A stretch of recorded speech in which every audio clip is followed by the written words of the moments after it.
London, Theresa May is expected to lay out her plans for a status quo transitional deal after Brexit that she hopes will satisfy the EU's demands over the so-called Brexit bill in a speech to world media next week. The Prime Minister will use a keynote speech in Florence, Italy, next Friday to suggest the sort of transitional period that Chancellor Philip Hammond has described a status quo arrangement. The Financial Times reports. The term status quo describes a scenario where Britain would continue with many aspects of EU membership during a period lasting up to 3 years commencing after Brexit Day in March 2019.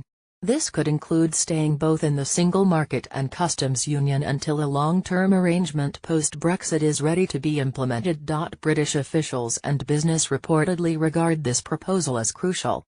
It could go a long way to resolving the tricky issue of the Brexit divorce bill that has stunted progress in Brexit negotiations. That's because May's proposal could include Britain making financial contributions to the EU during the transition, helping to pay off a major chunk of the €30 billion it has reportedly been told it owes in financial obligations. The EU has repeatedly insisted that it will not discuss its future relations with Britain, including trade, until sufficient progress is made on Brexit bill, along with the issues of the Irish border and citizens' rights. The FT adds that EU officials welcome the move but warn that full access to the single market beyond Brexit Day will incur additional costs, meaning there will still be money for Britain to hand over at the end of the process.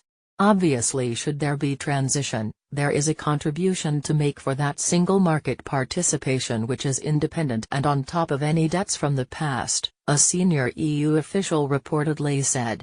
A status quo transition would be regarded as a victory for Hammond, who has argued for a business-friendly Brexit in the face of opposition from Tory Brexiteers who want Britain's exit from EU institutions to be as swift as possible. The Labour Party has said it would keep Britain both in the single market and customs union during transition and would consider remaining in both on a permanent basis after Brexit should no other means of retaining their benefits be available.